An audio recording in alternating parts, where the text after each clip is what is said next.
Apa sih itu Putin? Jadi Putin ini sebenarnya tidak ada sama sekali kaitannya dengan Putin yang ada di Rusia. Iya.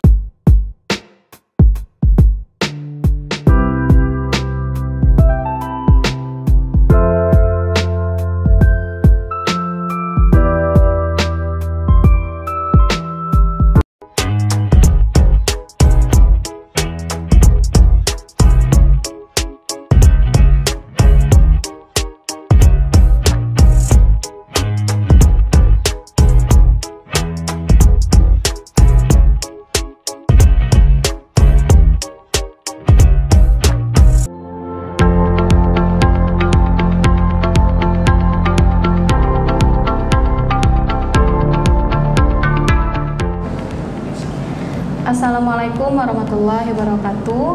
Senang sekali saya Kotor Nada bisa kembali berjumpa dengan Sobat NH di podcast NH Menyapa. Di edisi kali ini kita akan membahas mengenai lembaga kajian dan survei atau sering didengar dengan istilah Putin. Saat ini saya sudah dengan bersama bintang tamu kita pada hari ini, yaitu Bapak Burian Sanjaya. Beliau merupakan sekjen dari Putin. Nah, seperti apa sih pembahasannya? Langsung saja. Oke, baik. Selamat pagi, Bapak. Selamat pagi. Oke, gimana kabarnya, Pak? Alhamdulillah sehat. Gimana Kotor Nada? Sehat? Alhamdulillah sehat ya. Nah, mungkin untuk memulai pembicaraan kita hari ini, Pak, mengenai Putin. Nah, mungkin bisa jelaskan sedikit nih, Pak.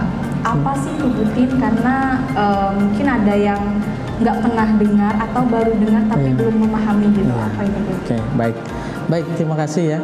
Pertama-tama kami tentunya mengucapkan terima kasih kepada teman-teman kru podcast UNH Menyapa yang sudah mengundang kita untuk hadir pada hari ini.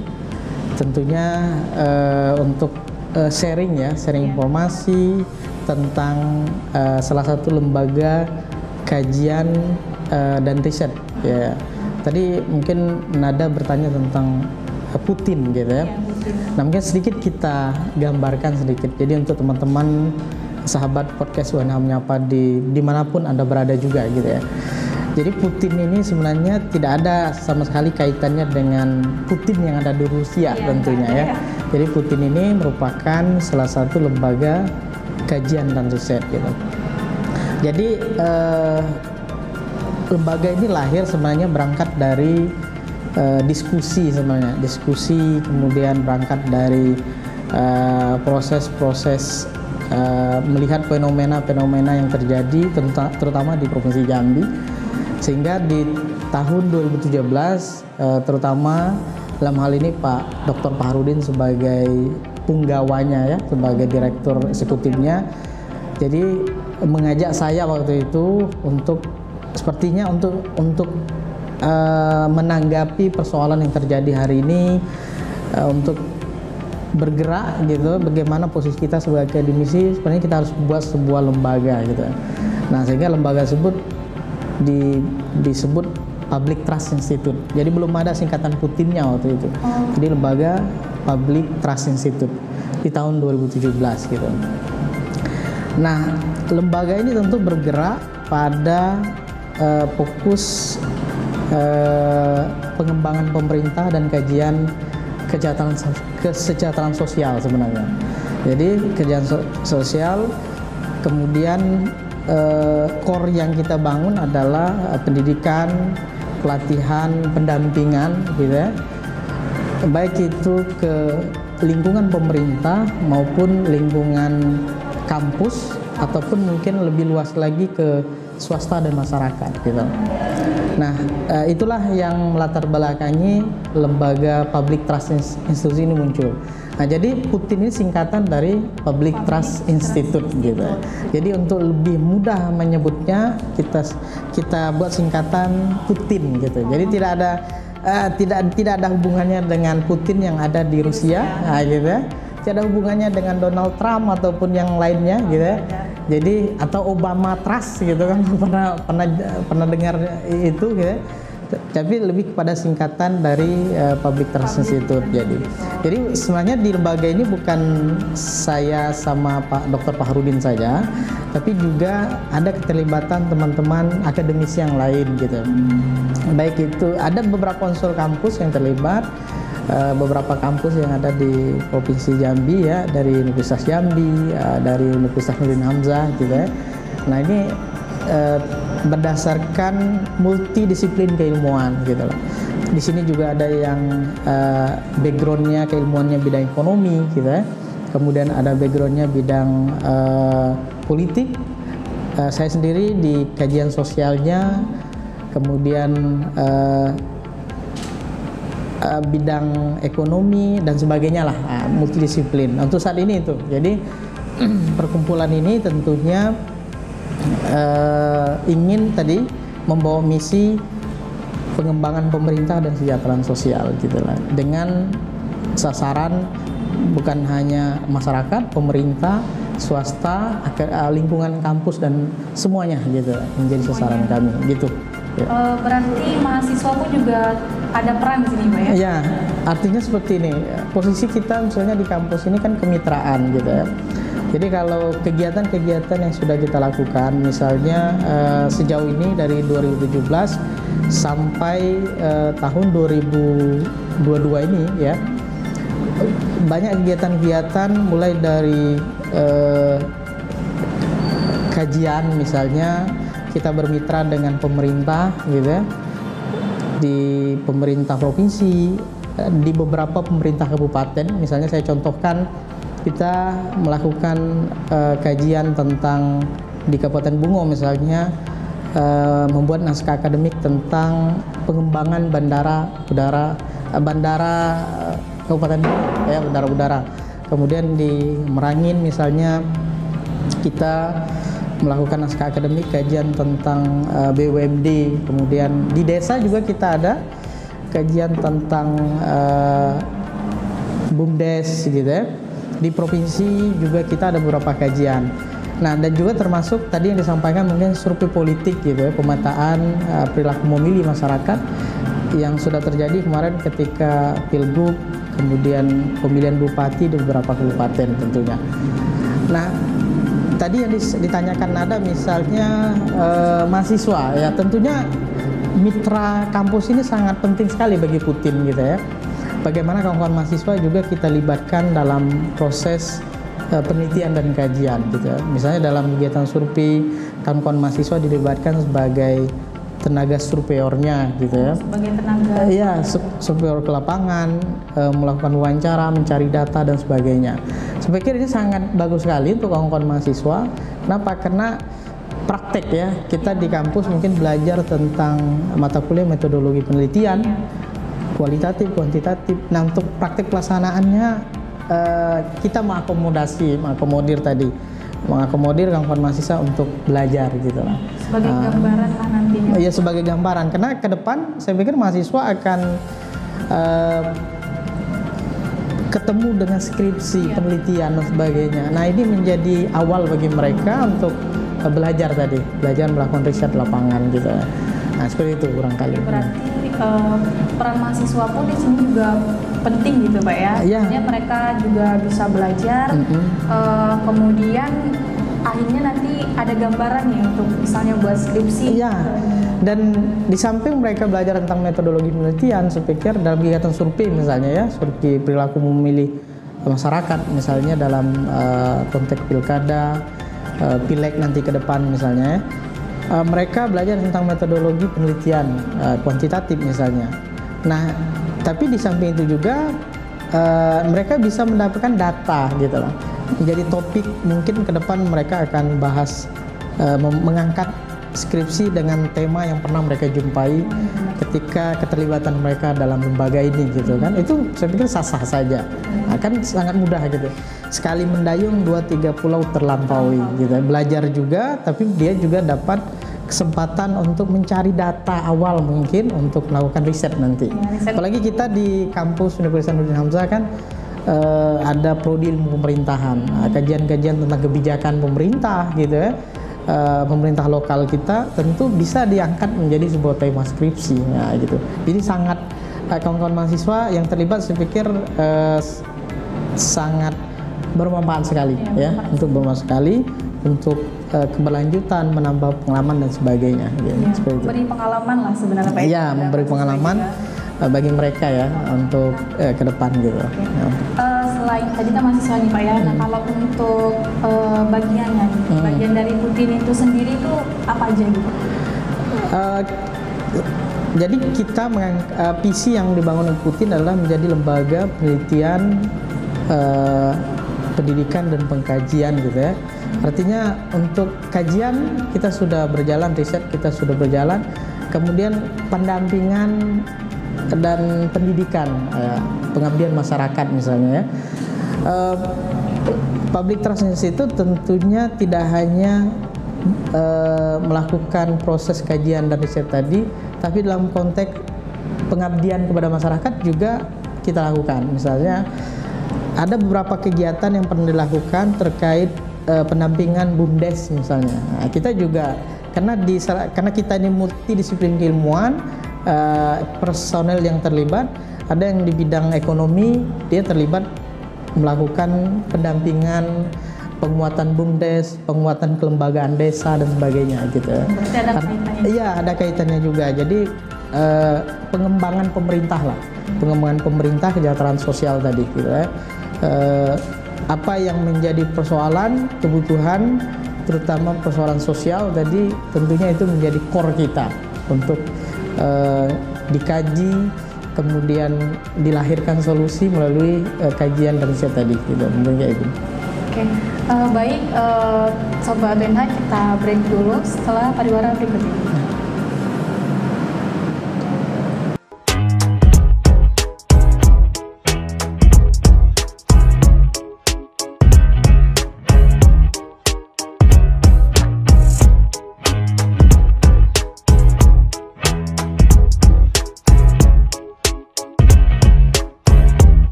Kampus favorit, terakreditasi B oleh Badan Akreditasi Nasional, dosen tersertifikasi, lokasi strategis, biaya terjangkau.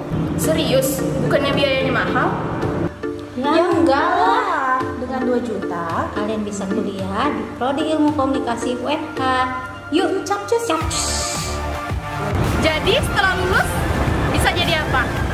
Tenang aja, setelah lulus dari Prodi Ilmu Komunikasi, Anda bisa bekerja sebagai public relation atau humas di pemerintahan dan perusahaan swasta, atau Anda juga bisa bekerja sebagai penyiar radio dan presenter di televisi, bisa menjadi wartawan, bisa bekerja di bidang periklanan, atau buat Anda yang memang berbakat, Anda juga bisa bekerja atau bergerak di bidang event organizer, entertainer, dan menjadi konsultan komunikasi.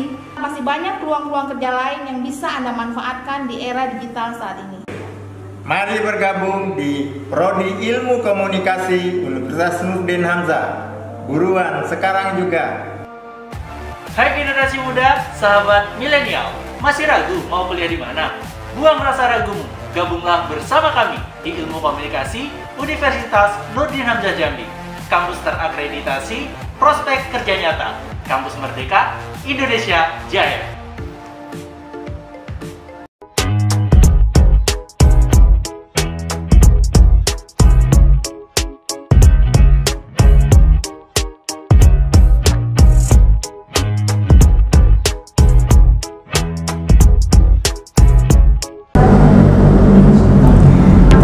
Sobat NH masih setia bersama podcast NH Menyapa di edisi Bincang-Bincang Santai bersama Putin. Nah, masih bersama saya dan Sekjen Putin nih. Nah, baik Pak, kembali ke topik yang tadi sempat terjeda nih Pak. Kalau tadi kita udah ngebahas mengenai apa itu Putin, kemudian bagian-bagiannya. Nah, saat ini saya mau nanya nih Pak mengenai perbedaan Putin sendiri dengan lembaga survei yang lainnya. Oke, baik, terima kasih Dr. Nada ya. Sebenarnya banyak lembaga survei ya di Indonesia. Mungkin di Provinsi Jambi sebenarnya banyak juga lembaga survei politik dan sebagainya. Nah, kalau ditanya misalnya apa sih bedanya Putin dengan lembaga-lembaga survei maupun yang lainnya? Kalau dari segi metodologi, kemudian dari segi proses yang dilakukan, saya pikir tidak ada perbedaan, kan? Karena konsep metodologi kan sudah paten itu proses. Kita sudah punya aturan mainnya gitu ya, dan itu ilmiah gitu ya. Jadi tidak ada bedanya. Nah, tapi di Putin kita berusaha, karena tadi Putin ini tidak hanya sebagai lembaga riset, tapi lembaga kajian gitu. Jadi nilai edukasi, karena kita ini sebagian besar penggeraknya adalah akademisi, jadi kita kedepankan gitu. Pendidikan, kemudian pelatihan, pengabdian itu kita kedepankan. Nah, misalnya kayak gini, saya contohkan.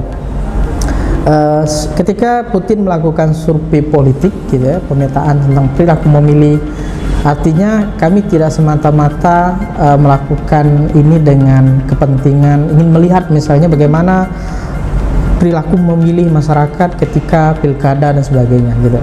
Tapi juga kita tetap mengedepankan proses ini dengan nilai-nilai pendidikan. Kenapa? Misalnya kita melibatkan kawan-kawan mahasiswa sebagai tenaga surveyor gitu. Nah, dalam proses pelibatan ini mereka tidak hanya turun ke lapangan, tapi sebelumnya mereka ini dilakukan workshop terlebih dahulu. Ada workshop terlebih dahulu, pelatihan tentang metodologi survei gitu, pelatihan tentang bagaimana kita membangun komunikasi dengan masyarakat ketika mau survei gitu lah. Nah, kemudian di samping itu juga ketika sudah dapat hasilnya, kita tidak semata-mata mempublis ke media, tapi juga melakukan diskusi gitu lah. Diskusi juga, mengundang kawan-kawan media, mengundang kawan-kawan pakar dalam bidang sosial dan dalam bidang lainnya untuk mendiskusikan hasilnya. Karena kami menyadari bahwa ini adalah proses ilmiah, artinya harus dilakukan dengan pelibatan orang-orang, pelibatan unsur-unsur tadi gitu ya, dan harus ada nilai edukasinya juga gitu ya. Nah, tadi kalau ditanya, saya pikir dalam proses survei, metodologi dan sebagainya tidak ada bedanya gitu lah.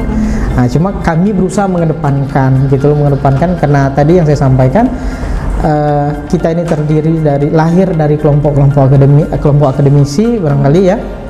Jadi berusaha untuk menyisipkan program-program edukasi dalam proses itu. Iya, ada edukasi ke kawan mahasiswa. Tadi harapan kita kan jangka panjang nih, kawan-kawan yang terlibat dalam proses survei mungkin nanti dia akan punya ilmu, nanti bisa diterapkannya dalam penulisan skripsi, dalam penelitian tugas-tugas kuliah gitu ya.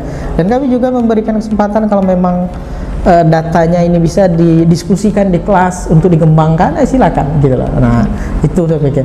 Nah, kemudian juga tadi kalau Putin ini tidak semata-mata kan lembaga riset gitu ya. Tadi ada pelatihan ya, ada pengabdiannya tadi saya sampaikan. Kita juga melakukan misalnya membantu pemerintah, bermitra dengan pemerintah menyusun naskah-naskah kebijakan misalnya, naskah kebijakan. Artinya tidak semata-mata mengkritik, tapi juga membantu dalam penyusunan beberapa naskah kebijakan yang ada di pemerintah ketika dibutuhkan gitu. Pendampingan di masyarakat tentunya kita juga melalui mungkin di salah satu personel kita yang melakukan pendampingan UMKM, BUMDes. Tadi saya bersama Pak Farudin pernah melakukan pelatihan terhadap BUMDes gitu ya. Nah itu tadi. Jadi karena kita ini berangkat dari lingkungan kampus, survei itu bagian dari kegiatan kita gitu lah, bagian dari kegiatan kita. Tapi tidak fokus saja pada kegiatan itu gitu kan. Ya karena kita pengen Putin ini tidak hanya tapi membawa kebermanfaatan juga untuk kawan-kawan mahasiswa, keterlibatan kawan-kawan mahasiswa, mungkin menjadi wadah diskusi bagi teman-teman dosen juga terhadap data-data yang kita dapat gitu ya. Nah mudah-mudahan data ini menjadi bahan dalam proses pembuatan kebijakan, memperbaiki proses kebijakan yang ada di lingkungan kita. Nah gitulah.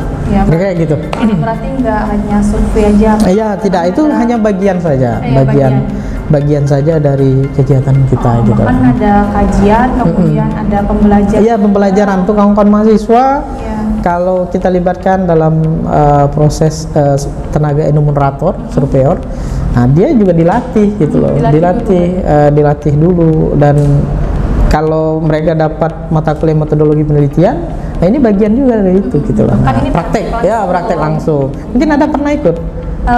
Belum sih. Belum pernah ya. Nah, nanti saya sekali mungkin bisa ikut ya. Nanti untuk belajar gitu. Oke.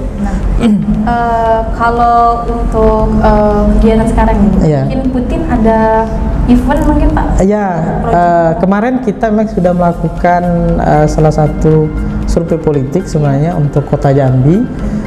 Untuk Pilwako ya, untuk Pilwako ke depan sudah kalau lihat di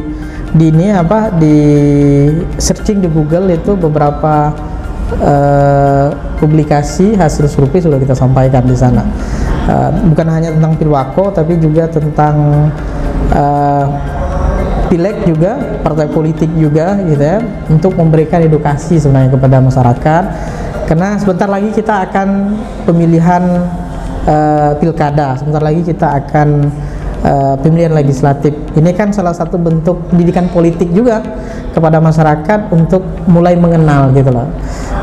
Semakin ke depan perkembangan politik semakin dinamis, tokoh-tokohnya semakin dinamis, partai politik pun seperti itu. Artinya masyarakat pun juga harus mengikuti proses ini gitu loh.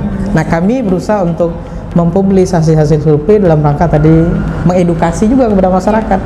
Nah, perlu dicatat juga, ini kami tekankan bahwa kami independen. Putin berusaha untuk independen. Jadi kita sudah menjadi komitmen kita, apa hasil dalam proses riset itulah yang kami lampirkan, tidak menambah dan tidak mengurang gitu lah. Jadi itulah kenapa ketika setiap kegiatan survei, mungkin survei politik, kita selalu ingin ada rilis diskusi gitu ya. Ya karena kita pengen ada feedback juga dari teman-teman media gitu lah, masukan gitu lah, didiskusikan gitu lah. Karena itu tadi tidak semata-mata ingin mempublis, tapi juga kalau bisa data ini didiskusikan gitu lah. Kemudian harapannya lebih luas lagi, ini menjadi bahan komunikasi masyarakat yang akhirnya dapat memberikan pemahaman kepada masyarakat. Nah artinya proses politik, pemahaman masyarakat politik semakin meningkat gitu kan. Nah mungkin sedikit saya sampaikan juga Nada ya. Kalau dalam teori orientasi politik misalnya, ada masyarakat kita ini di Kota Jambi ini kan punya tingkatan orientasi politik yang berbeda-beda, punya budaya politik yang berbeda-beda. Mungkin ada orientasi politik yang kognitif, kemudian ada yang afektif, ada yang evaluatif gitu loh. Nah, masyarakat kita ada yang berada di posisi orientasi politiknya masih kognitif, masih tidak begitu menganggap sebuah proses politik itu hal yang penting. Ada yang mungkin masih ikut ke TPS, mereka hanya mau mencoblos itu karena embel-embel tertentu gitu ya, pada posisi yang afektif. Nah, harapan ke depan dengan salah satu gerakan yang dilakukan oleh Putin gitu ya, mungkin teman-teman yang lain saya yakin juga melakukan hal ini gitu ya, dengan memberikan informasi, mencerahkan masyarakat, tingkat orientasi politik masyarakat kita semakin meningkat. Jadinya bukan afektif, bukan kognitif, bukan afektif, tapi sudah pada tahap evaluatif. Artinya masyarakat sudah mampu mengevaluasi si A sebagai calon pemimpin, dia sudah mampu mengevaluasi, memilih dia tidak sebagai embel-embel sesuatu hal, wah karena saya dikasih ini dan sebagainya. Nah, kita berharap ke depan masyarakat ini orientasi politiknya sudah pada tahap evaluatif. Nah, gitu. Nah, kalau semuanya secara komunal sudah berada pada tahap evaluatif, akan menjadi sebuah budaya politik yang partisipatif. Nah, gitu ya. Harapan kita ke depan. Nah, sedikit langkah barangkali kami menyadari bahwa apa yang dilakukan Putin ini mungkin tidak sebesar yang sudah dilakukan orang lain gitu ya. Tapi kami meyakini upaya ini terus kita lakukan untuk tadi mudah-mudahan terus minimal memberikan pendidikan politik pada masyarakat, sehingga tadi harapan kita terbentuklah partisipasi politik yang masif, khususnya untuk masyarakat kita yang di lingkungan kita. Meningkat pengetahuan kita. Itulah yang bisa kita lakukan. Nah, kira-kira gitu. Oke. Nah, terakhir nih Pak. Nah, kan sekarang lagi marak-maraknya Pilpres nih. Ya, mungkin dari Putin apakah udah ada kajian nih untuk pilihan presiden sendiri? Ya, nah kemarin tadi mungkin tidak sempat saya sampaikan. Kemarin sekitar 1 bulan yang lalu kita sudah melakukan survei untuk di Kota Jambi, baru Kota Jambi ya. Nah, dalam survei itu juga kami menyelipkan juga tentang Pilpres gitu ya. Tidak perlu saya sampaikan, mungkin hasilnya nanti baca aja ya, di searching gitu ya di beberapa media. Siapa yang masuk pilihan teratas bagi masyarakat gitu ya, mungkin tokoh-tokoh nasional dan sebagainya gitu ya. Tetap ini. Nah, ke depan tetap menjadi salah satu agenda kami gitu, agenda di Putin. Tentu juga nanti akan melibatkan kawan-kawan mahasiswa sebagai tenaga surveyor, sebagai pengolah data mungkin ke depannya, dalam karena yang hajat ke depan, hajat demokrasi ke depan yang mau kita kan besar gitu lah. Dan masyarakat pun perlu diberikan informasi yang lebih banyak lagi gitu. Nah, sehingga mudah-mudahan ke depan Putin bisa melakukan kegiatan-kegiatan pemetaan perilaku memilih masyarakat ini, kemudian terhadap baik itu untuk pileg, pilpres maupun pemilihan pilkada gitu, pilkada yang lainnya gitu. Itulah yang menjadi harapan kami ke depan. Pokoknya pantau terus ya Putinnya ya. Nah, gitu. Gitu. Oke, seperti itu gitu ya. Mungkin itu aja Pak ya. Ya, makasih nih Pak udah datang dan kasih penjelasan mengenai Putin, jadi nambah wawasan buat sobat UNH di rumah yang tadinya nggak tahu Putin, sekarang udah tahu nih. Ya, jadi kami juga mengucapkan terima kasih tentunya diundang oleh kru podcast UNH Menyapa pada hari ini. Mudah-mudahan informasi yang kami sampaikan ada manfaatnya untuk teman-teman, dan sebenarnya Putin itu juga terbuka gitu ya, bagi yang ingin belajar. Nah, karena tadi kedepannya adalah mengedepankan edukasi, jadi bagi ingin belajar, menguatkan sebenarnya kita berada di kampus, tapi menguatkan juga untuk kegiatan-kegiatan bagi ingin belajar, boleh ikut gitu, ikut bergabung.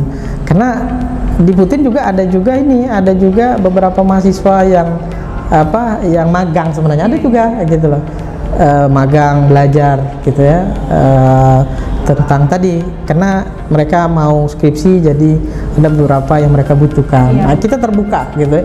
Yang penting ada nilai edukasinya. Nah, itu tentu menjadi visi dan misi kami gitu loh di Putin. Jadi siapapun nanti ke depan bisa aja nanti nanti kan dan teman-teman yang lain dia boleh bergabung, karena harapan saya akan menua teman-teman lain juga. Kita butuh regenerasi. Nah, di kampus juga butuh regenerasi, jadi teman-teman boleh mau bergabung sama-sama, kita belajar bersama. Nah, seperti itu ya. Terima kasih. Buat teman-teman mungkin ya udah ada pembekalan nanti buat teman-teman yang mau mungkin gabung juga, itu terlibat, ada edukasi dan belajarnya juga di Putin. Nah, Mungkin itu aja pembahasan kita kali ini. Demikianlah Sobat UNH, podcast kita kali ini di edisi Bincang Santai bersama Putin. Semoga apa yang disampaikan dapat bermanfaat bagi teman-teman semua. Jangan lupa dukung kita dengan cara like, komen, dan subscribe. Saya Kotun Nada dan Pak Burian pamit undur diri. Wassalamualaikum warahmatullahi wabarakatuh.